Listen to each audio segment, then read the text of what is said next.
இயேசு உங்களை நேசிக்கிறார். பிரியமானவர்களே, இந்த நாளில் ஆண்டவர் நம்மளோடு பேசும்படிய வேதத்திலிருந்து ஒரு 3 வசனங்களை கூட வாசித்து நாம் கற்றுக்கொள்ளக்கூடிய, நாம் அறிந்து கொள்ளக்கூடிய சில காரியங்கள் ஆண்டவர் நம்மளோடு இடைப்படுவார். எது நிமித்தம் நம் வாழ்க்கையில் அபியாசப்படுத்தக்கூடிய காரியங்கள் நம்மளோடு இடைப்படுவாராக.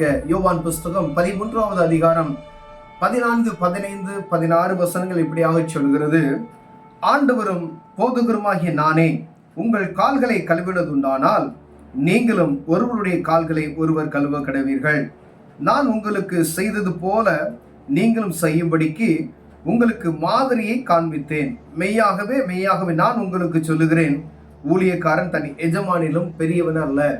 பிரியமானவர்களே, ஆண்டவர் இந்த இடத்துல ஆண்டவரும் போதகருமாகிய நானே இதை செய்தேனானால் அப்படின்னு சொல்றாரு பாருங்களேன். ஒரு தாழ்மையின் காரியத்தை ஆண்டவர் இந்த இடத்துல எழுதுறார்.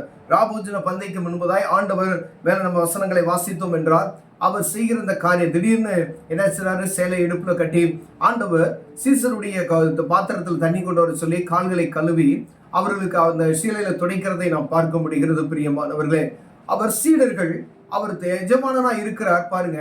அவர் இந்த காரியத்தை செய்ததுமே பேதுருலாம் சொல்றாரு, ஆண்டவரே ஒரு நாள் என் கால்களை கழுவக்கூடாது அப்படின்னு சொல்றாரு. நீ இதை மேல வசனம் 7வது வசனம் சொல்ற, இயேசு அவனுக்கு பிரதியுத்தரமாக, நான் செய்கிறது இன்னதென்று இப்பொழுது நீ அறியாய், இனிமேல் அறிவாய் என்று சொல்லுகிறார். ஏன்னா அவன் தான் அந்த போதகத்தினுடைய அந்த ஊழியத்தினுடைய ஆலயத்தினுடைய தலை அப்படின்னு சொல்லப்படுகிறது. ஏன்னா உன் மேலதான் என்ன சபையை கட்டுவேன் என்று சொல்லுகிறார் ஆண்டவர். அப்ப சொல்றாரு, நீ இப்ப தெரியாது, உனக்கு இதுக்கு மேல நீ தெரிஞ்சுக்குவ என்ன செய்யற அப்படின்னு சொல்லி. அப்ப ஒரு போதகன் எனப்பட்டவர், ஒரு ஊழியக்காரராக இருக்கிறவர்கள், ஆண்டவர்களுடைய வார்த்தையை பிரசங்கிக்கிறவர்கள், கிறிஸ்தவர்கள் எனப்பட்டவர்கள் இப்படிதான் இருக்க வேண்டும் என்பதை முன்மாதிரியாய் ஆண்டவர் நமக்கு சொல்லிவிட்டு போயிருக்கிறார். பிரியமானவர்களே, இப்படிதான் இருக்கணும். இதற்கு மேலாக ஒரு தாழ்மை ஒரு இடத்துல ஆண்டவர் சொல்லல பாருங்களேன். அவன் காலை கழுவுறது. ஏன்னா ரொம்ப இறங்கி, ஏன்னா பெரியவங்க செருப்பு கூட நம்ம என்ன செய்வோம்னா எடுத்து போட மாட்டோம். ஏன்னா அது கூட இது பண்ணுவாங்க, சின்ன பிள்ளையை செய்யறது.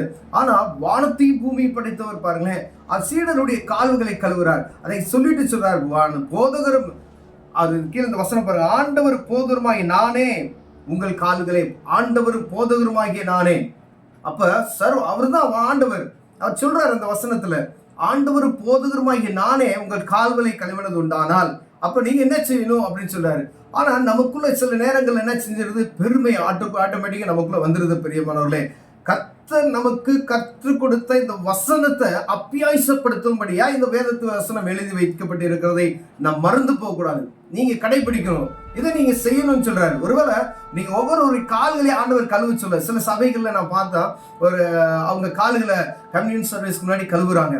ஆண்டவர் அப்படி போய் ஒவ்வொரு கால்களையும் கழுவு சொல்வதற்காக அப்படி சொல்லல. ஆனா ஆண்டவர் என்ன சொல்ல, தாழ்மையை வெளிப்படுத்துங்க, அவ்வளவுதான்.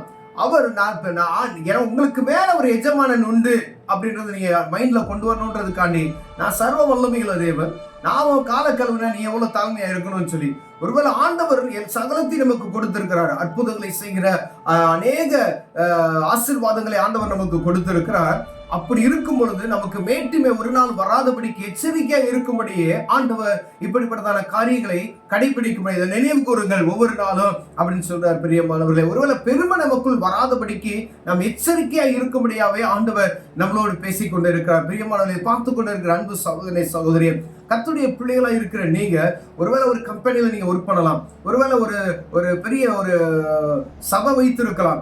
ஆனா ஆண்டவர் இந்த இடத்துல நம்ம சொன்னது காரியம் என்னன்னா, பெருமை வராதபடிக்கு உங்களுக்கு கொடுக்கப்பட்ட ஆட்டுக்குட்டிகளை சரியாய் நடத்தும்படிக்க ஆண்டவர் அதை நம்ம தாழ்மையை வெளிப்படுத்தும்படியா ஆண்டவர் சொல்லுகிறார். பிரியமானவர்களே, நீங்க வேலை செய்யலாம், உங்களோட அநேக பேர் வேலை பார்க்கலாம், அவங்களை நடத்துவதுல உங்களுக்கு ஒரு எஜமானன் உண்டு என்பதை நீங்க என்ன செய்யணும், இருதயத்துல எப்பயுமே வச்சுக்கணும். ஒருவேளை நான் தான் எஜமானன் அப்படின்றது ஒரு நாள் வரக்கூடாது, நான் தான் எல்லாத்துக்கும் தலைமை அப்படின்றது ஒரு நாள், ஏன்னா நமக்கு மேல ஒருவர் இருக்கிறார் என்பது ஒரு நாள் மறந்து போகாதபடிக்கு ஆண்டவர் சொல்றார். அதுக்குதான் நான் கர்த்தரும் அப்படின்னு சொல்லி கீழே அந்த வசனம் சொல்லுது, ஆண்டவர் போதகருமாகி நான் இதை செய்தேன், ஆனால் நீங்க என்ன செய்யணுமா அதை செய்யுங்கள் அப்படின்னு சொல்லி. அப்ப எவ்வளவு தாழ்மையா இருக்கும்னு சொல்லி ஆண்டவர் நமக்கு கற்றுக் கொடுத்திருக்கிறார். பிரியமானவர்களே, ஒருவேளை நமக்குள்ள பெருமை எல்லா மனிதனுக்குள்ளேயும் இருக்கும் பாருங்க.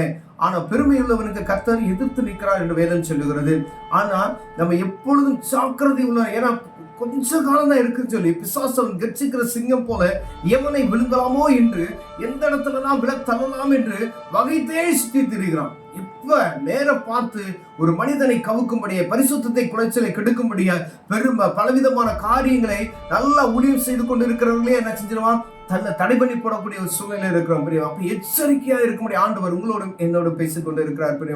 பெருமை ஒரு நாள் நமக்குள்ள வராதபடிக்கு காத்துக்கொள்வார். கண்களை மூடுவோம், சோகம் செய்வோம். அன்பின் தகப்பனே, அருமையான நாளுக்காய் ஸ்தோத்திரம் ஆண்டவரே. அந்த வேதத்துல இங்க எழுதி வைத்த இந்த வசனத்துக்காய் ஸ்தோத்திரம். எங்களுக்குள்ள பெருமை ஒரு நாள் வராதபடிக்கு ஆண்டவர் எங்களுக்கு கற்றுக் கொடுத்த அந்த தாழ்மையை வெளிப்படுத்துவதற்கு கிருபை தாங்க. இயேசுவின் நாமத்தில் பிதாவே, ஆமென், ஆமென்.